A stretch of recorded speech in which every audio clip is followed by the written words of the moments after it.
Sawubona Mfondini. Uthi uhlupheka ngezimali, kodwa kungenzeka lokhu kungasiyo into yokuhluleka, kodwa kuyinkinga yokuziqonda. Mhlawumbe akulona ikhanda lomsebenzi wakho, uhulumeni, noma imali nje enciphileyo. Cha, ingxaki iyizimpande ejulile. Ngizokukhombisa. Uke wazibuza ukuthi kungani uhlala lapho njalo noma ungakanani umzamo wakho? Uke wazizwa njengokubanjwa yinto ethile engabonakali, kodwa enamandla okukuthiba uma uzama ukuthola inhlanhla? Ngizokutshela. Kuyindlela ozibona ngayo. Abantu abaningi abaphelelwa yimali, abalokothi bathi abasebenzi noma bahlakaniphile. Bathi bona bayizicucu nje, abanolwimi, abafanele okuqala nje. Ingqondo, mfowethu, ayihluleki. Izokwenza konke okusemandleni ayo ukugcina lapho ucabanga khona ukuthi kufanele ube khona. Ngingumuntu oqalile ukutadisha lokhu, ngicabanga ukuthi ukwazi igama lami kwakufana nokuzazi isizinda sami. Ngingubani mina? NginguBob. Kodwa lokho akuyona mina. Kuyilibele nje. Ngacabanga nokuthi umzimba wami uyimi. Kodwa qaphela, awusho ukuthi dingisandla noma nginyawo. Uthi isandla sami, unyawo lwami, umzimba wami. Uma lwami ngangingelona mina. Nginguye obunayo. Lokhu kwaba njengokuvula amehlo emhlabeni omusha. Ngaqala ukungazibukeli njengomuntu nje ovamile. Ngabona okuthile okujulile, amandla okudala, amandla ahlakaniphile akwazi ukwakha noma iyiphi indawo. Futhi le yingxaki abantu abaningi abangafuni ukuyibhekana nayo, uphila ngendlela ozibonile ngayo esikhathini esidlule. Yikho, noma ungakanani umsebenzi uyalahlekelwa. Noma ungakanani amathuba uzihlukumeza, ubuyela emuva. Ngoba ingqondo yakho ithi, lokhu akusona sami. Ngitshele, uke wakujabulela kangaki umqondo, uhlelo, iphupho, bese ucabanga, ngingakwazi yini na? Lolu daba alukho ngaphandle. Lukini ekuzinqeni kwakho. Futhi uma ungalushintshi lokhu, izinto ngaphandle kuqala zoba njalo. Ngiyakhumbula isithombe. Ngingaphakathi ekamelweni eminyakeni yama-60. Ekhoneni ngihleli phansi, ngiyana, ngingasakwazi nokuphumula. Ngingafuna ukwabelana ngolwazi lwami, kodwa uvalo lungithiba. Ngingumuntu othule, ongenalo ithemba. Bese kuza uBill Gove, omunye wabakhulumi abakhulu engibazi, wathi okuthile okwashintsha konke kimi. Wathi, uma ngifuna inkululeko kufanele ngibe mina. Kungelona mina umfazi wami afuna ukuba ngiyena. Kungelona mina abantwana bami abacabanga ukuthi kufanele ngibe yena. Kungelona mina umphakathi awufuna ukuba ngiyena. Kodwa mina. Yena kuphela ongikhulula. Kulokhu kwaba njengokukhanya okukhanya engqondweni yami. Ngabona, angikaze ngibe mina. Ngizama ukuba ngingubani abafuna ukuba ngiyena. Futhi ngiboshiwe. Ngaqala ukwakha indlela engibukeka ngayo. Futhi lapho lokho kwenzeka, izinto zaqala ukushintsha. Imali yafika. Amathuba avele. Kodwa okubaluleke kakhulu, ekugcineni ngazizwa ngikhululekile. Manje, qaphela. Ucwaningo lweStanford University lubonisa ukuthi abantu abaningi bancipha amandla abo. Lokhu kusho ukuthi abantu 4 kwabahlanu abaphili njengoba kufanele. Ukwazi ukuthi kungani? Ngoba abakaze bazibone. Ngibubuza, ubani na wena? Ingabe wena ungulowo olanda imali? Ungumuntu othanda ukulwa, unganqobi? Noma usenza ngendlela ongizibona ngayo, owenziwe ngabantu abangazazi? Ngincoma umsebenzi. Vala amehlo uzibone ungumuntu ophilile. Uzibone njengomuntu odonsa imali. Ophefumulela abanye. Ophila ngenkululeko. Uzizwe. Manje ngitshele, ubungenza njani uma ungumuntu onjalo? Ubungakhuluma kanjani? Ubungenza izinqumo kanjani? Ngoba le ikey, awulindi ukuba lowo muntu. Uqala ukuphila njengoba usuwumuntu onjalo. Bese indawo ishintsha ngendlela entsha. Yileyo imithetho. Kuyasebenza kanjalo. Kodwa isebenza kuphela uma uqala ukwenza njengoba usuwumuntu onjalo. Ngitshele, uzoqhubeka uqamba ubuso bomuntu abantu abamfunayo. Noma uzokwazi ukuthi ungubani bese udala impilo oyizalelwe yona. Isinqumo sakho siqala manje. Inhlangano oyiphilayo iyisigcobo esingabonakali. Ibonisa, iqinisekisa lokho okukholelwa kukho ngaphandle kokubona.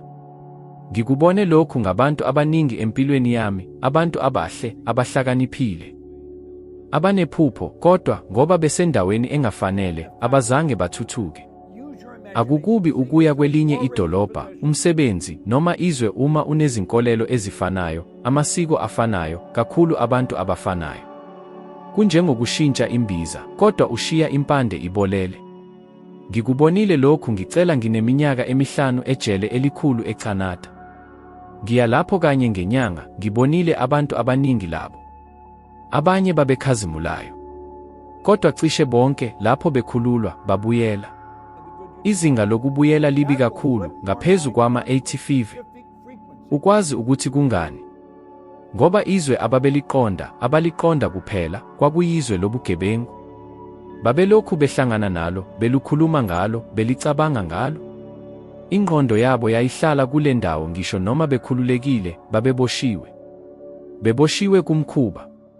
Manje, yeka ucabange, bangaki abantu ohlala nabo bakhononda ngemali, uhulumeni, inkinga, umqashi, impilo. Wena uke wakhuluma kangaki lamazwi ungaqondi? Ucabanga ukuthi lokhu akuthoni imali yakho? Ngiyakuqinisekisa, kuthinta. Isayensi iye yaqinisekisa ukuthi umuntu uthonywa kakhulu ngabantu abahlala naye. Ucwaningo lwe-Harvard University oluqondiswe uNicholas Christakis lubonisa ukuthi amasiko akho emali nempilo athonyeka ngisho namazinga 3 wokuxhumana. Ngamazwi amnandi, abangane babangane bakho baya kuthonya izinqumo zakho ungaqondi. Lokhu kusho ukuthi uma uhlala nabantu abacabanga ukuthi impumelelo ayikho, izwe liyabiyela ukuthi lokhu akusona sami, uqala ukucabanga kanjalo. Bese ungaqondi, uqala ukwenza kanjalo. Isiphumo: ukuma, uvalelwe, uphinda izindlela. Uzama ukukhula kodwa kunjengokutshala umuthi emhlabathini ongahlanzekile. Ngiyakhumbula owesifazane owayehlanganyela kwenye yezenzakalo zami. Kwakuwumhlangano wamadola ayizigidi eLaurentides Mountains. Indawo emnandi egcwele amandla okudala. Sasifaka irosa phambi kwesitulo ngasinye, bonke babalume nsuku zonke. Ngaphandle kweyakhe. Usuku ngalunye irosa lakhe lalibolila. Angizange ngikhohlwe umuntu owayethi, angiyikuphila endlini lapho izimbali zingakhuli khona. Lokho kwangenza ngacabanga kakhulu. Yini owesifazane ayeyikhipha, eyenza irosa libolile eduze kwakhe? Futhi okubalulekile, bangaki abantu abaphila kanjalo? Bebeke indawo enkulu, embi, ukuthi akukho okumelula eduze kwabo. Lokhu akusona ubuhle. Kuyamandla. Kuyizingqimba. Futhi leyo mingoma yenzeka lapho ohlala khona, obona nabo, nokuthi ukukholelwa kukho. Ngikubonile lokhu eRegent Park, eToronto. Eminyakeni yama-50, kwakuwumjikelezo wezindlu ezilele. Idolobha liwabhubhisa wonke, yakha izakhiwo ezintsha. Kodwa uqagela ukuthi kwenzekani. Eminyakeni eminingi kamuva, lezo zakhiwo zasezibolile futhi. Ngoba bakhiphe abantu endaweni engcono kodwa abazange bakhiphe ubumpofu kubo. Kuyona leyo nto eyenzeka kubantu abaningi. Bathola okuningi, kodwa bahlala benenkinga yemali. Bashintsha umsebenzi, kodwa bahlala becabanga kancane. Bacabanga ukuthi kufanele bashintshe idolobha, kodwa kufanele bashintshe indawo yangaphakathi, kakhulu abantu abahlala nabo. Ufuna ukukhula? Qala ngokubona ohlala nabo. Abantu ohlala nabo manje bayakukhuthaza, noma bakwenza uphelelwe ithemba. Uke wabona ukuthi kunzima ukukhuluma ngamaphupho nabanye abantu. Bayahleka, bayangabaza, bayakudambisa. Akuyona into yokuthi bakufuna ukulimaza. Ngoba bayeka amaphupho abo futhi abakwazi ukubona umuntu ozama okunye. Yikho ngiyekile ukuzihlanganisa nabantu engichithela nabo isikhathi. Akuyona into yokuziqhosha. Angingcono kunomunye. Kodwa ngiyazi ukuthi uma ngihlala nabantu abesaba, ngizothonywa uvalo. Kufanele uqonde, indawo ayisiye nje indawo. Kuyilokho olukwenzayo. Kuyilokho okufundayo. Kuyilokho okukwenzayo nsuku zonke. Awukwazi ukwakha impumelelo uma uhlala nabantu abacabanga njengezigqila. Awusoze uthole inhlanhla uma iqembu lakho lezincwadi lihlala likhuluma ngezinkinga. Mhlawumbe isinqumo esikhulu ongasithatha manje yiyo ukushiya labo abakuthiba nokuya kulabo abakukhuthazayo. Ngikwazi ukuthi lokhu akunakulula. Ungase uzizwe unecala. Ungase wesaba ukuba wedwa. Kodwa khumbula, intengo yokulala endaweni engafanele, ukuphila impilo engelona yona. Awuzalelwanga lokho. Uzalelekile ukukhula. Ukuqhubeka kuqala ngesibindi sokuqala indawo. Kungelona nje ngaphandle kodwa yangaphakathi. Uke wabona ukuthi kunzima kangakanani ukwenza abantu bathokoze? Kubi kangakanani ukuphila impilo lapho zonke izinqumo zingelona zikho kodwa lokho abantu abakulindelayo? Iqiniso liwukuthi abantu abaningi baphila njengokulingisa. Bayizinhlobo ezinciphile zokuthi abazali bafuna ukuba yona, esikoleni, umphakathi. Noma isikhathi eside siphila njengoba abanye abantu bakulindele bayaba kude nalokho abakuyo. Yilapho ubumpofu buqala khona, akusona ebhange, kodwa ekuzideni. Uma uhlala ungazi ukuthi ungubani, uyasaba nesaba. Ukwesaba ukungamukelwa. Ukwesaba ukuhluleka. Ukwesaba ukukhazimula. Lokho kwesaba kuyakubopha. Kuyakwenza wamukele okungenani, uyeke ngaphambi kwesikhathi, uvume uma inhliziyo yakho ithicha. Ngikubona lokhu njalo. Abantu abanethalente, umbono, amandla kodwa abakwazi ukukhula. Ukwazi ukuthi kungani? Ngoba bazama ukuphila njengoba bengekho esiteji. Kuphela ukubhala kulotshwe omunye umuntu. Ukulandela ukubhala kwabanye kuyindlela esheshayo yokubhubhisa imali nokuthula kwengqondo. Ngibonile owesifazane kwenye yezifundo zami eminyakeni eminingi edlule. Wayesebenza ebhange elikhulu. Wayenemali eningi, izinzuzo, uzinzo. Kodwa wayelila nsuku zonke ngaphambi kokushiya ikhaya. Akulona ubuhlungu. Kwakungabi nalutho. Ngoba ngaphakathi wayazi ukuthi akulona lapho. Wayefuna ukuvula ikhaya lomculo.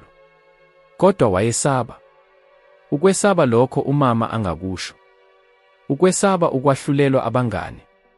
Ukwesaba ukuthi uyisiwula ngokushintsha okuphephile okungaqinisekile. Ngambheka emehlweni ngambamba, uthanda ukuphila ufile nje ukuze ubonakale uphila impilo engelona yona. Ngeviki elandelayo washiya umsebenzi. Ngemva kwezinyanga eziningi wangibhalela wathi, kuyisikhathi sokuqala ngazizwa ngiphila. Namuhla ikhaya lakhe lomculo lisiza abantu abaningi. Futhi okubalulekile, uphila ngenjongo. Futhi bheka, angithi wonke umuntu kufanele ayeke konke kusasa. Kodwa ngithi wonke umuntu kufanele azibuze, lokhu engikwenzayo kuyilona noma ngiyabukisa abanye? Ngoba izwe ligcwele abantu abacebile ngokubukeka futhi abampofu ngaphakathi. Abantu abanjengoRobin Williams, isibonelo. Abantu abaningi bayamhlonipha, impumelelo, imiklomelo, imali. Kodwa ngaphakathi ukuba wedwa okubi kakhulu. Ngoba ngezinye izikhathi intengo yokuba nguwena abantu abamfunayo yikho ukukhohlwa ukuthi ungubani. Kufanele uyeke ukucela imvume yokuba wena. Futhi uyeke ukufihla ngaphansi kwama-mask asasebenzi. Ukwazi ukuthi yini inkululeko? Yilapho uvukela uthi, namuhla ngiyophila ngokuthanda kwami. Ngisho noma akekho oqonda. Ngisho noma bekhala. Ngisho noma kubonakala sengathi kuyisiwula. Awuzalelwanga ukulingisa. Uzalelekile ukuba wena. Futhi impumelelo yakho iqala lapho, uma uxhuma nesisizinda sakho bese uqala ukwenza njengoba usuwumuntu onjalo. Ngingathanda ukunikeza okuthile okulula, kodwa okunamandla, ezulwini ezingu-7, ngaphambi kokwenza isinqumo. Yeka ubuze, lokhu engizokwenza kuyangisondeza noma kungisuke kulokho enginguyona. Futhi ube ngqo. Uyothokoza ngezinto eziningi ozenzayo nje ukubonakala. Khumbula, impilo imfishane kakhulu ukuba uboshiwe endaweni engafanele. Ingcebo enkulu ongayithola yikuphila impilo eyona. Uma uyenze lokho imali izofika. Ngoba izinto ziphendula ebunyeni. Akusona ukuphelela. Abantu abaningi balindele imvume yokuthola inhlanhla. Njengokuthi othile kwenye indawo uzovele ngesitampu esithi manje ungaba yigira. Kodwa iqiniso liwukuthi le mvume ayizoze ifika. Ngoba awuyidingi. Okudingayo ukwazi. Ngikubona lokhu njalo. Abantu abafunda, basebenza, bazama kodwa ngaphakathi bakholelwa ukuthi inhlanhla ayikho kubo. Kholwa izinto azizwisi lokho ofuna ukukuthola. Ziphendula lokho oyiyo. Ukuqhubeka kwakho. Isimo sakho sengqondo. Uma uqhubeka ngokuncane, uzibona ungumuntu omncane, ongubalulekile, onemali, ongefanelekile yilokho okuzoqhubeka kudonsa. Manje, uma ukhula, uqala ukuzibona njengengxenye yento enkulu, njengengxenye yamandla angenamkhawulo, ushintsha konke. Ngoba uyayeka ukuzihlanganisa nezinkinga, bese uqala ukuzihlanganisa namandla. Akusona ubuhle. Kuyimithetho. Amashumi amakhulu akha izinkanyezi akha wena. Umahluko uwukuthi izinkanyezi azinandaba nokuthi zinjani. Wena uyanandaba. Futhi lokho kuxaba kuhlukaniselwe imali, amathuba, impilo ofuna ukuyiphila. Ngiyakhumbula lapho ngiqala ukufundisa lokhu. Abantu bathi lokhu akusona okukhulu kangako. Abantu bafuna ukwazi ukuthi bangayithola kanjani imali, hayi ukuthi bangubani. Ngathi abanayo imali ngoba abazi ukuthi bangubani. Sawubona bazalwane. Ningazikhohlwa yini ukuthi abaningi abaphumelela elotho bayaphelelwa yizo zonke izinto ngeminyaka embalwa nje? Kufana nje nokubamba inyama enhle, uyiphuza bese uyilahlela emlilweni. Umphumela uhlala ungafani nokuqala. Kwenzeka kanjani lokhu? Kungenxa yokuthi bashintsha i-akhawunti yabo yasebhange, kodwa ingqondo yabo ihlala ifana. Ucebo olukhulu luvela ekutholeni ukuqonda okujulile kwakho. Ukuqonda ukuthi awuzelwe nje ukukhokha izikweletu, uphumule, bese uqhubeka naleso siphephelo. Ukhona ukuze ukhule, uthuthuke, udale, ushiye ifa. Impilo yakho ayisiyo ingozi, kodwa iyithuba. Kepha uma uqhubeka ulinde ukwamukelwa abanye, uzoqhubeka uzidelela. Uyamukela umholo omncane ngoba ucabanga ukuthi kufanele. Uhlala unethando elincane ngoba uzizwa ungafaneleli okuningi. Konke lokhu kuvela embonweni ongathandeki ngawe. Lalela kahle, awuncane, uzibeka uncane. Futhi leyo mimoya ingashintsha ngesikhathi ozimisela ngaso ukuvuka. Ngikhumbula lapho ngiqala ukusebenzisa lo mqondo. Ngangifundisa ngemithetho yengqondo, inhlanhla, isithombe sami, kodwa kwafika isikhathi sokuthatha isinqumo, ukuphila njengomuntu ovamile noma njengomuntu owaziyo ukuthi ungumnikazi wento enkulu kunayo yonke. Ngikhethe ukuphila njengalowo osele enjalo. Kusukela ngaleso sikhathi, ngiqale ukusebenza, ucabanga, futhi nginqwisise njengomuntu osenemali. Njengomuntu osele ephumelele. Futhi uyazi ukuthi kwenzekani. Iqiniso liphendule. Abantu baqale ukungifuna. Amathuba avulekele. Imali yaqala ukugeleza. Akuyona ngoba ngiyicela, kodwa ngoba ngihambisana nayo. Ngifinyelele ekuthulaneni nezimfiso zami. Lokhu kuhlangana kushintsha konke. Isayensi iqinisekisa ukuthuthuka kwengqondo. Izifundo ze-neuroplasticity zibonisa ukuthi ubuchopho buqamba izixhumanisi ezintsha uma sikhetha izindlela ezintsha zokucabanga. Okusho ukuthi uma ucabanga futhi usebenza njengomuntu ophumelelayo, ubuchopho buyalungisa indlela obona ngayo izinto. Ubona amathuba amasha, uthatha izinqumo ezinesibindi, uziphatha njengomuntu ophethe. Bheka eduze. Bangaki abantu baphinda bathi akukho lutho oluphumelelayo, abanalo ithuba, izwe alilungile. Abanelile bayazibona. Bayazidela amandla abo. Uma bengavuki, bazolala ezindaweni zabo. Kodwa wena, uma ufike lapha, akuyona ingozi. Ukulungile. Ukulungele ukushiya ubuwena bakudala. Ukulungele ukushiya ukucela imvume. Ukulungele ukwamukela lokho okuyikho. Futhi ngincoma okuthile, ezinsukwini ezintathu ezizayo, phile njengokungathi impilo yephupho lakho iyasebenza. Ungenzi ngokwenza, yiba khona, uzizwe, unqumise, sebenza njengalowo osevele enjalo. Beka izinguquko. Awulindi ukuthi izulu liyanyakaza, izulu liyakulinda ukuthi uhambe. Futhi uma uthatha isinyathelo sokuqala, okuseleyo kuyaphendula. Awuyena isigqila semali encane, uyisigqila sesithombe sakho. Ngenkathi lo mqondo ungashintshi, akukho shintsho langaphandle eliyohlala lihlala njalo. Inhlanhla yangempela iqala lapho uyeka ukuphila impilo abanye abakuphoqelele ukuba uyiphile bese uqala ukuphila impilo owazalelwe ukuyenza. Manje, uma uzizwe kukhona okuvukelekile ngaphakathi kwakho, ungayeki. Ividiyo elandelayo isikhombini izokuthatha ngokujulile. Uzoqhubeka unyuka esiteji sakho sokuthuthuka, ukuqonda, nokuziqonda. Futhi ngiyaqinisekisa, ukuvumela leli gama elandelayo kungakwenza ube ngcono ngaphezu kwalokho obukhona, futhi leli phesenti linye lingashintsha konke. Ngiyabonga ngokuba lapha. Ngilindele kuvidiyo elandelayo. Siyohamba ndawonye.